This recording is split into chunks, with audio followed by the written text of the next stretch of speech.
Hola, bon dia. Avui us parlaré d'unes quantes aplicacions de mòbils en aquesta presentació del mòbil cinquena part.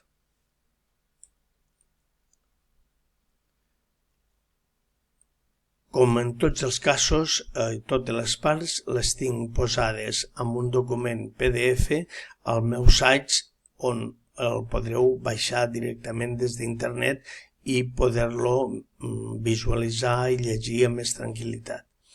A aquest vídeo us parlaré exactament de 4 aplicacions interessants. Les més interessants són el Moovit i l'Airmore. Les altres passarem pel damunt i és interessant que vosaltres us llegíssiu les explicacions o fins i tot les busqueu al YouTube i veureu que hi ha molts tutorials posats. La primera aplicació és Folder Widget. Aquesta aplicació senzillament és un widget que es pot aplicar al nostre smartphone de manera que els icones els podrem fer a la mida que vulguem. Els podem dissenyar nosaltres. També la situació dels icones i fins i tot podem fer un scroll de diferents icones i posar-ne tants com vulguem. La següent aplicació, Pixoff, ens proporcionarà un estalvi d'energia del nostre telèfon. Fixeu-vos que a vegades, molt sovint, ens trobem que la bateria se'ns ha gastat més aviat del que ens pensàvem i no ens en queda prou. Molts cops utilitzem la pantalla amb la brillantor total. Podem fer-ho que la brillantor estigui reduïda, podem posar fins i tot un patró determinat de brillantor i així d'aquesta manera, al fer que hi hagi menys brillantor, pugui durar molt més la bateria. Una de les coses interessants d'aquesta aplicació és l'opció volteja i butxaca. Què vol dir? Que quan el posem a la butxaca i ens despistem i l'hem posat encès, al posar-lo en un lloc fosc s'apaga la pantalla i no gasta bateria i no ens fa coses que a vegades no voldríem. La següent aplicació és Moovit. Aquesta aplicació ens permet planificar viatges dintre de la nostra ciutat, conèixer els recorreguts del transport públic i planificar uns trajectes que podem fer normalment. Fins i tot ens permet posar uns llocs de destí guardats de manera que només ens el cal teclejar i podem anar-hi directament amb els metros o l'autobús que ens doni l'opció sense tindre que escriure res. Evidentment, aquesta aplicació utilitza la geolocalització amb el GPS i per tant hem de poder estar localitzats. Fixeu-vos les pantalles que ens surt i que una vegada aplicades les instruccions en viu sortiran les parades del bus que nosaltres tindrem al nostre recorregut. Us he posat un exemple que des d'una localització actual que pot ser la parada 1466 volem anar al Camp Nou.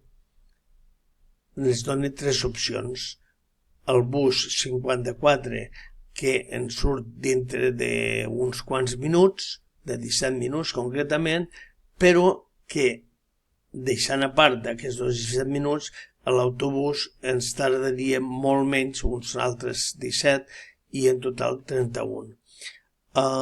També podem fer-ho d'anar amb els metro, amb la línia 5, i després caminar una estona. Podem també agafar el 59 i fer un transbordament a l'avinguda de les Corts.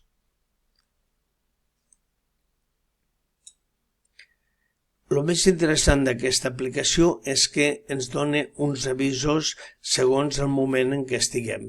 Per tant, si s'està tensant la nostra línia que hem triat, ja ens diu que s'està apropant i, per tant, ens avisa, ens fa estar a la guai.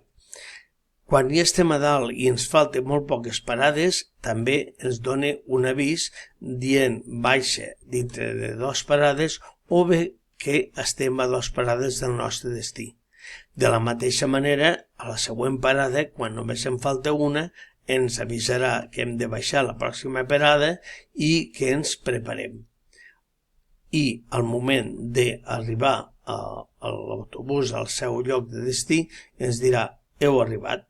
Estos avisos, evidentment, tots són sonors, de manera que no ens podem despistar.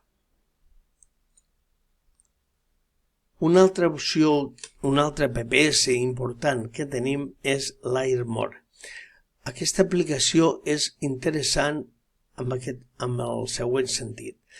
Nosaltres, vegades i molt sovint, les fotos que fem amb el mòbil les volem passar al nostre ordinador, al nostre PC, per poder-les imprimir o bé per guardar-les en una carpeta específica. Si tenim el cable USB i podem connectar al nostre ordinador, ja fàcilment ho podem fer, però i si no tenim el cable, i si l'hem perdut o no sabem on està, o amb la circumstància on estem, una biblioteca, un hotel, no ho podem passar.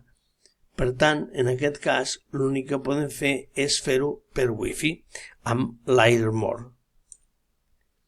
Evidentment, aquesta aplicació primer ens l'haurem de baixar amb el Play Store i a continuació instal·lar-la. Veurem que una vegada s'ha instal·lat, a l'obrir-lo ens sortiran diferents pantalles que les veureu a continuació. La pantalla que ens surt amb el nostre mòbil és com aquesta i tenim un botó que es diu Scan to Connect o escanejar per connectar i també la Wi-Fi que nosaltres estem connectats. D'aquesta manera, al connectar ens podem connectar al PC, fem servir aquesta Wi-Fi. A continuació, fixem-nos que al PC, a la pàgina web airmore.com, que és la pàgina d'aquesta aplicació, trobareu un codi QR, que és aquest d'aquí, o bé un radar. El radar, una vegada posat en marxa, es detectarà el nostre smartphone. Una vegada connectats, només cal que a la primera part nosaltres elegim l'idioma en què volem treballar, perquè per defecte normalment surten en anglès. En aquest cas triarem el castellà i el podrem posar tota la pàgina amb l'idioma que nosaltres coneguem.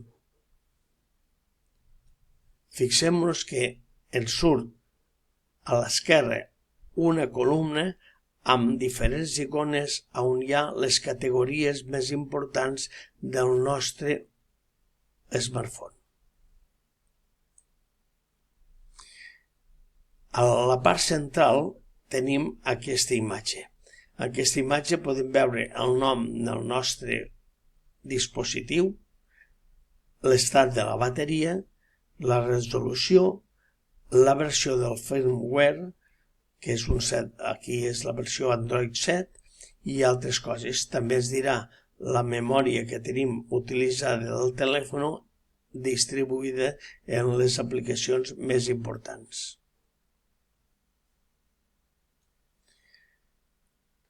Fixem-nos bé amb la columna de l'esquerra on ens diu diferents icones, fotos, música, vídeos, contactes, missatges, apps, documents, etc.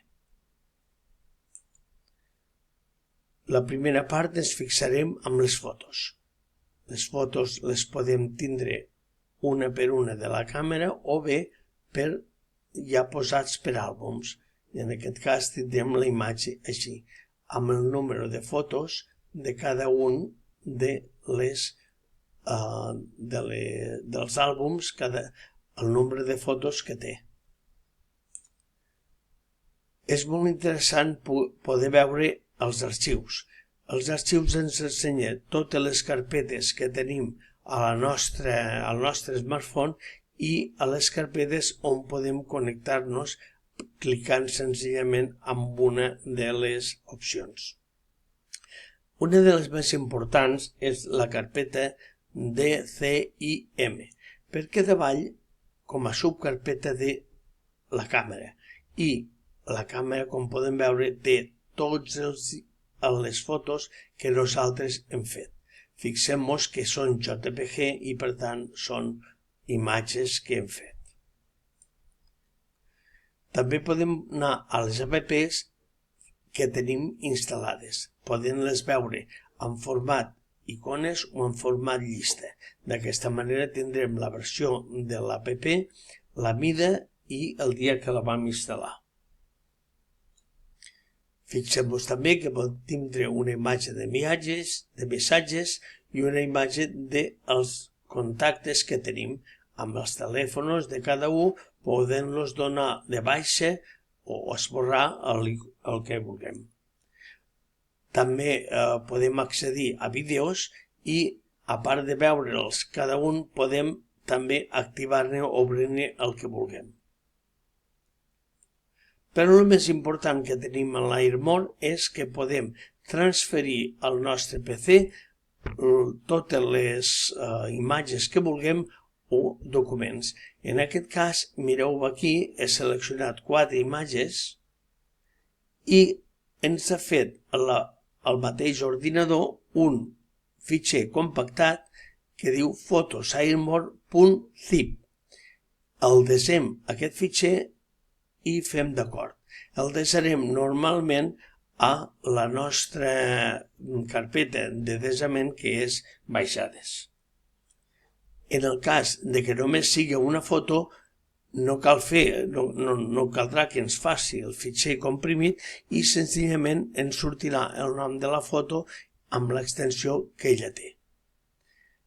Seleccionat una vegada les fotos, fem exportar, que aquí ho tenim, i ens passaran les fotos a baixades, tal com us he dit. Després les descomprimim i una vegada les hem descomprimit les podem emmagatzemar a la carpeta, al directori que vulguem i que tinguem preparat. Finalment, només us ensenyo un truquillo que tenim al Galaxy S6. Els que teniu aquest smartphone us podeu fixar que aquest té un cos compacte, que se'n diu un cos unibody, i ja no permet extreure la bateria als usuaris. Això ho han de treure només al servei tècnic del Samsung. Però, per tant, en cas de que se'ns bloquegi, què podem fer? Com podem apagar el telèfon si no sabem com fer-ho? Senzillament amb aquesta opció. Aplicarem la combinació de botons, botó d'encesa, que és el que està a la dreta, juntament amb el de baixar el volum, el segon de l'esquerra, durant 7 segons. D'aquesta manera ens sortirà l'opció de donar de baixa, o sigui, d'apagar i tornar a reiniciar el nostre Galaxy. Podeu trobar més trucos, més ajudes a la part de www Android PTS, trucos per Samsung Galaxy 6 per ajudar-vos amb aquesta taxa. Evidentment, com podeu veure, he tingut que fer-ho ràpidament perquè el vídeo només vull que dure 15 minuts. Podeu aplicar aquestes aplicacions o bé anar al meu site, com ja sabeu, i baixar-vos el document amb format PDF per mirar-lo i llegir-lo i estudiar-lo amb més deteniment. Bé, fins un altre i més tard us explicaré altres aplicacions de l'smartphone. Adeu. Això és